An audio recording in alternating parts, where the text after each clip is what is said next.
Today we're going to create this, a real sales dashboard ready for financial analysis. It shows management where gross margin is being contributed from, it shows opportunities, and it also highlights risks. It can also be filtered on customer channels and product categories. To create this, I've used this data set. It's a transaction table with sales data as well as a calendar table. This is available in the description if you'd like to follow along. Just click the link. Now, a table doesn't give management any insights. A dashboard does. Power BI is where you share interactive, refreshable dashboards the management can use and see real insights into the business performance. Excel to Power BI is a jump a lot of analysts and financial professionals are being asked to make. I'm a CPA and I work in FP&A, and I can see this is a real skill gap in finance teams right now. I won't be doing any data cleaning in this video. I cleaned this data in Power Query in a separate video. If you'd like to go through those Power Query cleaning steps, the link's in the description. Just click follow along in that one and then come back to build your dashboard. And now we have our clean data. Let's get started building this dashboard. If you'd like to follow along, make sure you've downloaded the Excel file and save it on your computer. Then open up Power BI and choose blank report. From the Home tab, we're going to get data, and we're going to get it from the Excel workbook.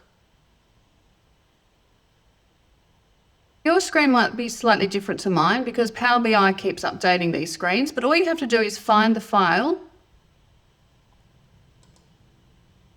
and open it. And then press next if needed. Then you'll be shown the data in the Excel workbook. We want to select the sales and the calendar. Now, if there's two sales, it's just because there's a table in the data, so make sure you select the first one. Then down on the bottom right, you'll see transform data. Just transform data. This will then open the data in the Power Query editor. This is clean data. We don't need to do any data cleaning, but the one thing I do want to make sure that you check is that the invoice date in the sales table is a date format, which this one is, and likewise with the calendar date. Now we will be merging these two tables on the dates. So if the format isn't date, the merging won't work, but these are. So we'll select close and apply. So once it's loaded on the far right in the data pane, you'll be able to see the two tables and the columns that has been brought into Power BI. Before we build the dashboard is go onto the model view and then join the two tables. We're going to select the invoice date and join that to the date column in the calendar table. Now the date column in the calendar table is just a column of every date in the range that we've decided to put in our calendar table. Each date is unique. And as you can see, this has led to a cardinality of many to one. There's one date in the calendar table to many of the same date in the sales table. Now this is important for joining tables. Many to one is what you want to aim for every time. So we'll press save. And now you can see the two tables are linked, they have a relationship. So now we can continue and we can build our dashboard. Before we build any visuals, we just have to create 3 measures. And this is going to be instrumental to how we show our data. So the first one is going to be a net sales measure. Now you can see we have a net sales column. We can't call a measure the same name. So to get around that, we're just going to put a space between net and sales.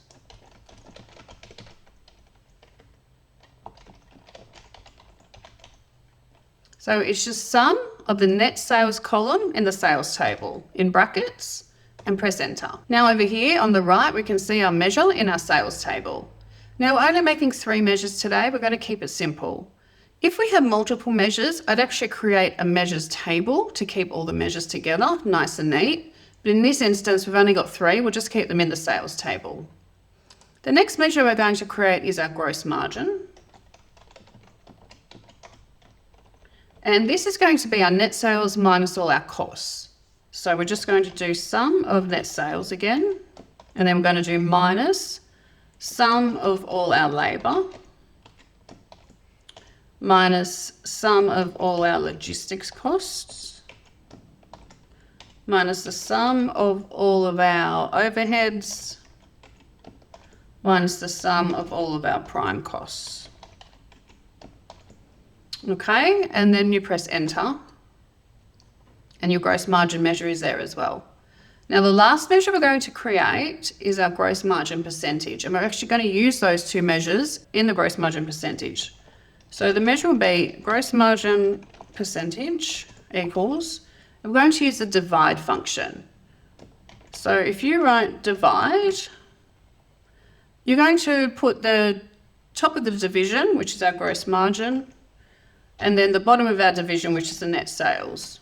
And then as you can see in the formula helper, we can put an alternate result, and we're going to put 0. Now, divide is a great function to keep in mind whenever you're doing divisions, because it enables you to put that 0 there for any division errors. So you'll get a 0 back instead of an error. It's a really good tool in Power BI to use right from the start of your Power BI journey. So we'll press enter. Great, so now we have our 3 measures. We can start creating our visuals.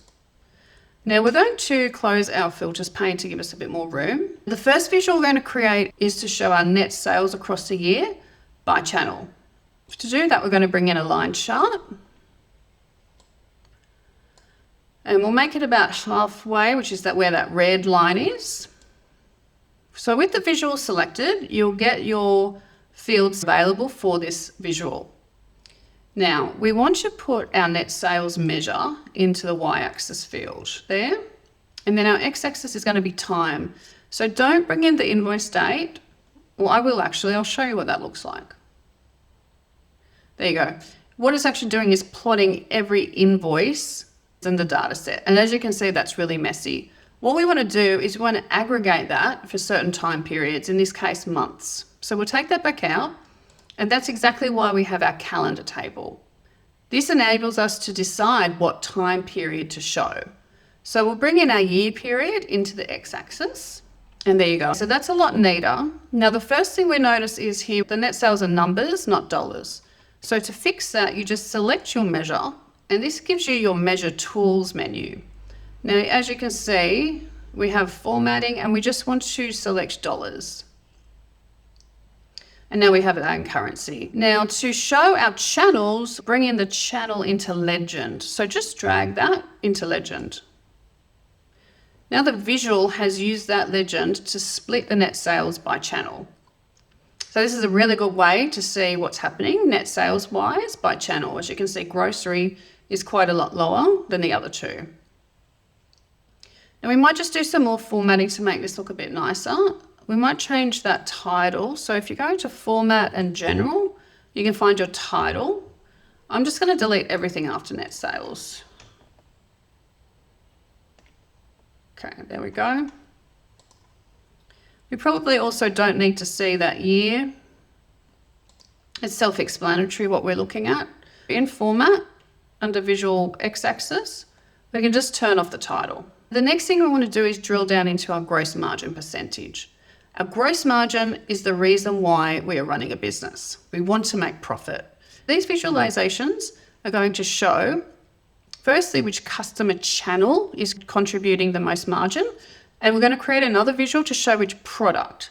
To do that, we're going to bring in a clustered column chart, and to show that, we're going to bring in our gross margin percentage into the y-axis. We're also going to bring in our year period into the x-axis. We're now looking at the monthly gross margin percentage across the whole company. Firstly, our gross margin percentage is not a percentage, it's a number. So we're going to select the gross margin percentage measure, go into our measure tools and select percentage. If we bring in channel, which we're going to bring into our legend, this is now showing our gross margin percentage by channel by month. But it's too cluttered. No one's going to be able to find any insights into that. We're going to report this on quarter. So as you can see under our year period, because this is a date, we can actually decide which date elements we want. So we'll take off day and month. Now we're just showing quarters. And this is a lot better and a lot clearer as to what we can see. Just to gain some space, I'm going to go back into the format x-axis and turn off that title. All of the gross margins are above 10%. So what I'm going to do is actually make that the minimum. So in our y-axis, we're going to tell it to start at 10%. Great. And the other thing we're going to do is turn on our data labels. Okay, so that's a lot better. So look, this is synthetic data. So these gross margins are a bit standard. There's not as many fluctuations as you would expect in real data. As you can see, this is showing quite clearly that our grocery channel has a lot higher gross margin. Interestingly, even though it's got the lowest net sales by quite a fair way. So that's a key insight that we've just found already. The grocery channel is contributing the most gross margin with the lowest net sales. So obviously that's something management should be looking into and figuring out a way to really maximize that. So that's a great insight from 2 graphs already. Now what we can do is copy and paste visuals.